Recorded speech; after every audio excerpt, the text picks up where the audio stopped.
मेरे पास जो रोबोट है वो सेंट्रल इंडिया का पहला फुल्ली ऑटोमेटिक रोबोट है। मरीज पे ऑपरेशन करने से पहले हम नॉर्मल सर्जरी एंड रोबोटिक जो सर्जरीज होती हैं, how do you define it? You have a bad day, तो आप कुछ भी चीज़ लगाएंगे वो आपके जोड़ों तक नहीं पहुंचेगी। पैरों में दर्द है या कहीं भी कुछ प्रॉब्लम हो रही है, they just keep avoiding it. अगर एक दर्द की गोली खाने से आपका हफ्ता 10 दिन निकल जाता है तो कि सर्जरी मत कराओ। So today we are here at Medi Square Hospital on मेरे साथ जिन्हें आप फ्रेम में देख रहे हैं, he is Dr. Akhil Arora and youngest robotic knee replacement surgeon in Central India who has done 1500 plus robotic knee replacement surgeries. So congratulations to you for that. So first of all I want to know कि ऐसी क्या situation हो जाती है कि किसी को knee और hip replace कराने, मतलब what that situation becomes? So basically हम इसको डिजेनरेटिव आर्थराइटिस के नाम से कहा। सो वन इज ऑस्टियोआर्थराइटिस जो उम्र के साथ साथ जोड़ों की हिस्सा में टिकती है। सो इट्स लाइक आफ्टर 50 एनएलपीसी व एनएलई पेशेंट्स को हल्का फीका भी दर्द होता है और हम घुटने का एक्सरे करवाते हैं तो जोड़ धीरे धीरे अंदर से घिसता है, उसे हम ऑस्टियोआर्थराइटिस कहते हैं। और एक रूमेटॉइड बीमारी होती है जिसे हम लोग आर्थराइटिस कहते हैं, उसमें खास करके महिलाओं में जोड़ जल्दी घिसते हैं। सो इसके मोस्ट कॉमन लक्षण ये होते हैं कि मरीज का ये कहना कि चेयर से उठ कर बैठने में काफ़ी तकलीफ़ हो रहा, रेगुलर चलने में तकलीफ़ हो रहा, पैर में कीड़ापन आ जाना, और अगर मरीज तो रोज़ रोज़ एक दर्द की गोली खानी पड़े तो उसे लेक्स के करवा के और इस प्रॉब्लम को डायग्नोस करना चाहिए। जैसा कि हमारे भारत में देखा जाता है, इन दिस जनरेशन लोग अवॉइड करते हैं किसी भी इलनेस को। So as a doctor what do you want to say to them कि पैरों में दर्द है या कहीं भी कुछ प्रॉब्लम हो रही है, they just keep avoiding it, और अवॉइड करने से प्रॉब्लम कितनी बढ़ सकती है उसके बारे में क्या? इट्स लाइक जब आपको कोई पेन रेगुलर बेसिस पे मदद कर रहा हूँ, you have to consult the doctor. आप खुद से डॉक्टर ना बने। एंड जितने भी सोशल मीडिया पे एक्ट्स चलते हैं रिगार्डिंग ये पेन, ये ऑयल लगा लो, को ऑयल लगा दो, उससे ऐसा हो जाएगा, ऐसा इट्स लाइक ये सारी चीज़ें आपका सिर्फ सिम्टोमेटिक ट्रीटमेंट देंगी, वो आपकी रूट कॉज तक नहीं पहुँचेगी। अगर आपको कुछ नी के अंदर घिसावट की प्रॉब्लम है तो वो बिना डायग्नोज के, बिना एक्सरेज के आपको नहीं पता चलेगा। सो जब कभी भी आपको रेगुलर बेसिस पे दर्द की गोली खानी पड़ रही है, you have to meet a orthopaedic surgeon, specially joint replacement surgeon. वो आपके एक्सरेज कराएंगे एंड देन प्रॉब्लम की diagnosis. And there are so many oils available in the market जो ये दावा करती हैं, एज यू मेंशन होते हो कि ये करने से आप ठीक हो जाइए, आपको किसी सर्जरी की ज़रूरत नहीं है, विल बी फाइन। तो आई एम श्योर बहुत सारे पेशेंट्स आते हैं, they also ask the same question from. So basically लोगों को ये समझ में आना चाहिए, आप चमड़ी के ऊपर कोई भी चीज़ लगाएंगे, स्किन इज नॉट परमिएबल, तो आप कुछ भी चीज़ लगाएंगे वो आपके जोड़ों तक नहीं पहुंचेगी। सो ये सब आपका एक काउंटर इरिटेंट का काम करते हैं, आपको थोड़ा सा सिम्प्टोमेटिक रिलीफ करते हैं। सेम जैसे आपने गर्म पानी से सिकाई करनी तो आपको थोड़ा सा बेटर लगता है। सो ये जो जितने भी ऑयल्स हो गए, बाम्स हो गए, ये सिर्फ काउंटर इरिटेंट का काम करते हैं। ये आपको सिम्प्टोमेटिकली कुछ टाइम के लिए रिलीफ देते हैं, बट ये अंडरलाइनिंग रूट कॉज को क्लियर नहीं करता। तो आप नॉर्मल सर्जरी एंड रोबोटिक जो सर्जरीज होती हैं, how will you define it? What's the difference in both of? So basically हम अगर एक नी रिप्लेसमेंट को समझे, सो बेसिकली इसको नी रिप्लेसमेंट की जगह हम नी रीसरफेसिंग बोलेंगे। बिकॉज जब हम एक घुटने की बात करेंगे तो घुटने में क्या होता है, जो बाहर की लेयर होती है दिस इज ऑलवेज रफ, जो अंदर की लेयर होती है जिसे हम आर्टिकुलर कार्टिलेज बोलते हैं, ये हमेशा चिकनी होनी चाहिए। जोड़ के बीच में दोनों तरफ ये गादी होती है जिसे हम मेनिस्कस कहते हैं। So, एज के साथ साथ जब एक तरफ की गादी घिस जाती है तो गैप कम मिलती है एक्सरेज में, और फिर जब दोनों हड्डी आपस में टकराएंगी तो दर्द होता है। तो धीरे धीरे ये जो स्मूथ सरफेस है ये आपकी रफनेस में कन्वर्ट हो जाता है। सो जब ये रफ हो जाएगा तो नेचुरली पेन को और पेशेंट को पेन होगा ड्यू टू फ्रिक्शन। अब हमारा काम क्या होता है, thigh bone, leg bone same वही रहती है, हम सिर्फ जितना सरफेस खराब है उसको हम शेप करते हैं और रीसरफेसिंग करके मेटल का ऊपर कप लगा देंगे, नीचे भी हम ये कप लगा देते हैं। सो एक बार हमने ये सरफेस चेंज कर दिया तो फिर पेशेंट को चलने फिरने में कोई प्रॉब्लम नहीं होगी। सो बेसिकली मैनुअल सर्जरी में क्या होता है, जैसे हर किसी के घुटने का आकार अलग अलग होता है, इसमें हमें घुटना खोलना है, घुटना खोल के हमें हड्डी में ड्रिल करना पड़ता है, ड्रिल करके इसके फॉर्मे फिक्स हो गए। फॉर एग्जाम्पल हमने साइज लिया, साइज हमें साइज सी या डी आता है, तो साइज सी का फर्मा फिक्स है, हम वो फर्मा इसमें फिक्स करेंगे। और 100 ब्लेड से हम खुद इसको कट करके ऐसा शेप देंगे और तब लगा देंगे। रोबोटिक में क्या होता है, मेरे पास जो रोबोट है वो सेंट्रल इंडिया का पहला फुल्ली ऑटोमेटिक रोबोट है। उसमें हम पहले घुटने का सीटी स्कैन करवाते हैं। मरीज पे ऑपरेशन करने से पहले हम पूरा ऑपरेशन कंप्यूटर पे कर चुके होते हैं। सो जो प्लानिंग होती है, that robot will guide me कि इस पेशेंट केस में साइज सी लगना चाहिए या डी लगना चाहिए। हम साइज डी को सी की तरह भी लगा सकते हैं और सी को डी की तरह भी लगा सकते हैं। हमें अगर इस कंपोनेंट को 1-2 डिग्री रोटेट भी करना है अकॉर्डिंग टू पेशेंट्स एनाटॉमी, हम वो कर सकते हैं। तो अगर 2 मरीज हैं जिनमें मैनुअल में साइज सी एक जैसा काटता है, तो इसमें हम पर्सनलाइज्ड कर सकते हैं। सो बेसिक डिफरेंस ये होता है कि जो हमें फर्मा फिक्स करने के लिए हड्डी में ड्रिल करना पड़ रहा था, इसमें वो ज़रूरत नहीं है। जब ड्रिल नहीं करना पड़ेगा तो पेशेंट का ब्लड लॉस कम होगा, पेन कम होगा, रिकवरी फास्ट होगी और इस रोबोट से हमें 0.1 मिलीमीटर की एक्यूरेसी भी मिलती है। सो इसमें ह्यूमन एरर के चांसेस आपके 0 हो गए। अगर आपने प्लान किया है 6.5 मिलीमीटर कट, तो वो रोबोट उतना ही कट करेगा। So it's personalised, it's precise and it's painless.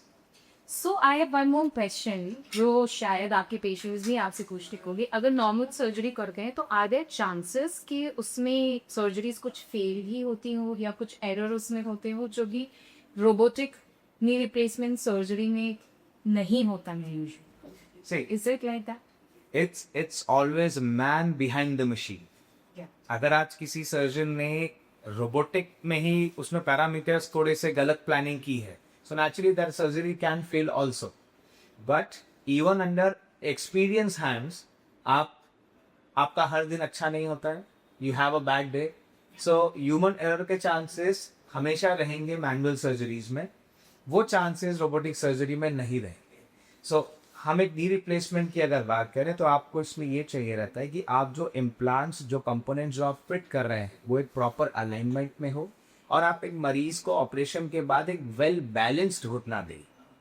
ऐसा घुटना दें जिसको आप जो नेचुरल नी की तरह काम करें। ओके, सो घुटने का अलाइनमेंट बहुत इंपॉर्टेंट है, बैलेंसिंग बहुत इंपॉर्टेंट है और रोबोट के आने से ये दोनों चीज़ें बहुत सटीकता से आप कर सकते हैं। Is it expensive? हाँ, अगर नॉर्मल रिप्लेसमेंट की ऑपरेटिव बात करें, यू कैन से कि अराउंड 40-50,000 रुपीज़ आपके एक्स्ट्रा लगते हैं और ही सो जो इम्प्लांट किया जाता है पेशेंट की नी में और हिप में, तो वो इम्प्लांट इज फॉर एवर या वो इम्प्लांट्स कभी चेंज भी करने होते हैं after certain point of time? You need to get yourself incorporated again. It's like 2 surfaces जो कॉमनली हमें मार्केट में मिलती है। अगर हम पहले नी की बात करें, सो बेसिकली आप जो ये सिल्वर वाला देखेंगे, so it is a cobalt chromium alloy. So company claim करती हैं, रिसर्च पेपर्स क्लेम करते हैं कि इनकी लाइफ 15 से 20 साल रहती है। एंड अगर हम इसी कोबाल्ट क्रोमियम एलॉय पे टाइटेनियम नाइट्राइड की कोटिंग करते हैं, सो फिर ये गोल्ड फिनिश देता है। इसकी लाइफ 30-35 ईयर्स का है। अब ऐसा नहीं है कि 15 साल हो गए तो ये घुटना चलना बंद हो जाएगा। इट्स लाइक इसकी भी जो कोटिंग है वो धीरे धीरे डैमेज होती है, वो धीरे धीरे निकलेगी। सो ये 2 टाइप के इम्प्लांट्स आते हैं। और अगर आप हिप की बात करेंगे, सो हिप में again we have a metal head जो कोबाल्ट क्रोमियम का ही रहता है और उससे ऊपर जो आता है देयर इज दिस, जो गुलाबी आप देख रहे हैं, दिस इज अ सिरामिक है। इसके लाइफ 30-35 ईयर्स। अगर किसी पेशेंट की एज सपोज, क्योंकि आई अज्यूम कि शायद जब आप सीनियर सिटीजन होते हैं तब इस तरीके की प्रॉब्लम्स आपकी लाइफ की ज़्यादा आती। If I am not wrong, can you understand practice? Is it सही, उम्र के साथ साथ तो गिसावट वैसी ही होगी। आप बोल सकते हैं अबाउ 50, अबाउ 55। लेकिन अगर कोई जवान मरीज जिसको जोड़ के अंदर कभी फ्रैक्चर हुआ हो और वो फ्रैक्चर सही से ना जुड़ा हो, तो वो धीरे धीरे जब सरफेस रफ होने लगती है तो कभी कभी हमें यंग पेशेंट्स भी मिलते हैं नी रिप्लेसमेंट के लिए। हिप रिप्लेसमेंट में यंग पेशेंट्स बहुत कॉमन है क्योंकि हमारे एमपी में एवास्कुलर नेक्रोसिस के केसेस बहुत ज़्यादा हैं। सो इवन हमें एवीएन के केसेस में 20-20, 21-21 साल के पेशेंट्स को भी हिप रिप्लेसमेंट की ज़रूरत पड़ सकती है। एंकोलोजिक स्पॉन्डिलाइटिस के केसेस होते हैं, आपका सिकल सेल एनीमिया के केसेस होते हैं। सो यंग पेशेंट्स भी रहते हैं, कंपैरेटिवली ज़्यादा रहेंगे हिप के केसेस में। नी का कंपैरेटिवली रेशियो यंग पेशेंट्स का कम रहता है। इफ समवन इज लाइक 70 और 80 इयर्स प्लस, तो क्या उनको भी ऑपरेट किया जा सकता है? They are facing such issue. बिल्कुल किया जा सकता है, बिल्कुल किया सकता है। आपने अधिकतर देखा होगा अपने आसपास ओल्ड लेडीज हैं, वो प्रॉपरली नहीं चल पाती हैं बिकॉज पैर में टेढ़ा बना जाता है, राइट। सो अब अगर वो उस एज में सर्जरी से डरेंगे, उसका कोई पॉइंट नहीं बनता, बिकॉज अगर आप सर्जरी नहीं करवाएंगे वो कभी लाइफ में सीधे चल ही नहीं पाएंगे बिकॉज पैर में टेढ़ापन है, राइट। एज के साथ साथ and along with comorbid condition, जैसे किसी को डायबिटीज, हाइपरटेंशन, हार्ट की प्रॉब्लम होती है, रिस्क फैक्टर जरूर रहेगा। लेकिन अगर एक बार surgery successful means comorbid conditions अगर प्रॉपरली मैनेज हो गई, तो सर्जरी के बाद हम नेक्स्ट डे से ही पेशेंट्स को चलवा सकते हैं। और ये जो बीमारी है ऑस्टियोआर्थराइटिस, ये ओल्ड एज में ही होगी, यंग पेशेंट्स में हो ही नहीं सकती। So it's like with proper medications, with proper हड्डी मजबूत करने वाली जो दवाइयाँ होती हैं, with proper high protein diet, हम ऐसे पेशेंट्स को भी 80-90 ईयर्स वाले पेशेंट्स को भी हम नेक्स्ट डे से भी मेक देम वॉक।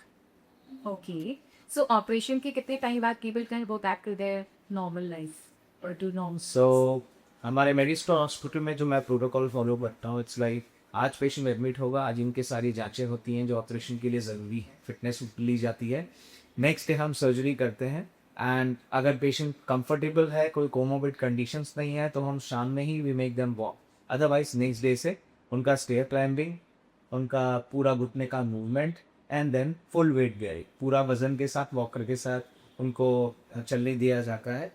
फिजियोथेरेपी मैं एडवाइस करूंगा एटलीस्ट फॉर 3 वीक्स होना चाहिए, खास करके अगर कोई पेशेंट ओबीज है। सो ओबीज फीमेल्स में क्या होता है, you have more of fat या and very weak muscle, so they require physiotherapy for almost 6 to 8 weeks. तो आपने जो रिकवरी की बात की, आई विल से 1 month और maximum 6 weeks, 6 to 8 weeks. Yeah. So just one last question, what are the common myths in fats?